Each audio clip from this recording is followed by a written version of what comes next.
প্রধান অতিথির বক্তব্য পেশ করবেন আজকের এই মাহফিলের প্রধান অতিথি জনাব মোহাম্মদ রুকনুজ্জামান সরকার রুকন সাহেব, সদস্য সচিব ময়মনসিংহ দক্ষিণ জেলা বিএনপি।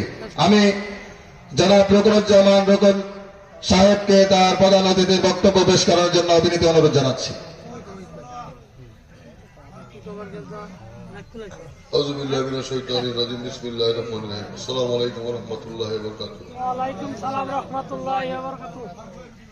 আজকে কুষ্টিয়া নদীর পার বাইতুল সালাম জামে মসজিদ আয়োজিত ইসলামী সম্মেলনের সম্মানিত শ্রদ্ধেয় অতিথি, মঞ্চে ভূমিষ্ঠ আমাদের ইসলামের পথে যারা পথ দেখান, আমাদেরকে হেদায়েত করার জন্য যারা আল্লাহর তরফ থেকে আমাদের মাঝে আছেন, যাদের কথা শুনে আমরা হেদায়েত হওয়ার চেষ্টা করি, বিশিষ্ট বরেণ্য আলেম ওলামাগণ, উপস্থিত বিএনপির রাজনৈতিক নেতৃবৃন্দ, অত্র এলাকার মুরব্বিয়ান,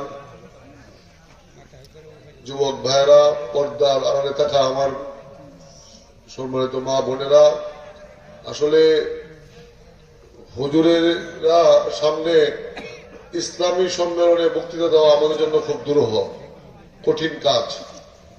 আর আমরা এই বিষয়ে ওনাদের ছাত্রর চেয়েও কম জানি, কাজে হুজুরের সামনে ইসলামিক জ্ঞান দিয়ে আমি নিজেকে ছোট করতে পারবো না। আমার নিজেরই ওনাদের কাছে শিখবার অনেক কিছু আছে। কাজে আমি দু তিনটি প্রাসঙ্গিক বিষয়ে কথা বলে আপনাদের কাছ থেকে বিদায় নেব। হুজুরকে আমি কৃতজ্ঞতা জানাই, ধন্যবাদ জানাই। হুজুর নিজের বক্তব্য বন্ধ করে দিয়ে আমাকে বক্তব্য দেওয়ার সুযোগ দিয়েছেন। উনি আমাকে যে সম্মান দিয়েছেন আমি ওনার কাছে কৃতজ্ঞতা প্রকাশ করি। আমি আসলে সম্মানের উপযুক্ত কিনা আমি জানি না, তাও হুজুর আমাকে সম্মান দিয়েছেন। ওনার কথা সিদ্ধান্ত মনে করে আপনাদের দুটি কথা বলতে চাই। এক নম্বর কথা হলো, আমরা যারা মুসলমান, আমরা অনেকেই বংশগত মুসলমান, বাপ মুসলমান আছেন, দাদা মুসলমান আছেন, এই কারণে আমরা মুসলমান। অনেকেই ইবাদত বন্দেগী করি, আল্লাহর হুকুম মেনে চলি, পাঁচ ওয়াক্ত নামাজ পড়ি, যাকাত হজ করি, যার যেখানে উপযুক্ত সেটা দেই, ধর্ম মেনে চলি, আমরাও মুসলমান। তবে এই ৯৫% এই মুসলমানের দেশে আমরা কেন আজকে এত নিগৃহীত? আমাদেরকে কেন আমাদের এই দেশে, যেখানে মুসলমান হিসাবে আমাদের বুক ফুলিয়ে চলার কথা, এই দীক্ষায় দীক্ষিত হওয়ার কথা, প্রতি বছর এইখানে হুজুররা একটি করে ইসলামী সম্মেলন করবেন, আমরা শুনবো, বাড়ি গিয়ে ভুলে যাব, তাহলে তো ইসলাম আর ইসলামের পথ আর রাস্তা বেশি দূর এগোবে না। আমরা দুইটি সময় হুজুরদেরকে খুব সম্মান দিই। একটি আমরা মারা গেলে আমাদের জানাজার জন্য, যেটি আমরা নিজ চোখে দেখতে পারি না। আরেকটি আমার আত্মীয় স্বজন, নিকটাত্মীয় কেউ মারা গেলে আমরা স্বাভাবিক বলি যে মসজিদ থেকে দুইটা মুন্সি ডেকে নিয়ে একটু লাশের এনে বসায় একটু কোরআন শরীফ পড়ুক। অথচ আমি মুসলমান, আমার বাবা মারা গেছে, আমার মা মারা গেছে, আমি কোরআন শরীফ পড়ি না। ওই সময়টা হুজুরের খুব দাম, তাও মুন্সি বলি, হুজুরও বলি না। আমরা মুসলমানের দেশে আমরা তো নিজেরাই বলে আমরা ইমাম সাহেবকে কতটুকু গুরুত্ব দিই। আপনি একটা পুলিশের দারোগারে বা পুলিশের কনস্টেবলের যতটুকু দাম দেন, যদি 5 ভাগের 1 ভাগ দাম ইমাম সাহেব দিতেন, তাহলে এটা মুসলমানের দেশ হিসাবে আরো আগে প্রতিষ্ঠা পাইত। আমরা ইমাম সাহেবের সঙ্গে মনে করি ইমাম সাহেবের একটাই চাকরি, আজান দিব মজ্জেম সাহেব, ইমাম সাহেব আমাদেরকে নামাজ পড়াবেন, এর বাহিরে ইমাম সাহেবের আর কোনো কাজ নাই। কিন্তু ইমাম সাহেবের আল্লাহ প্রদত্ত কিছু কাজ আছে। আমাদের সমাজের অব্যবস্থার বিরুদ্ধে কথা বলা, আমাদের যুব সমাজকে ইসলামের পথে হেদায়েত করার চেষ্টা করা, এবং সমাজে বিচ্ছিন্ন কিছু ঘটলে সেটার জন্য ইমাম সাহেবের কাছে আমরা গিয়ে ওনাকে নেতা মনে করে ওনার কাছে দুটি সমাধান চাওয়া, আমরা সেটি আসলে করি না।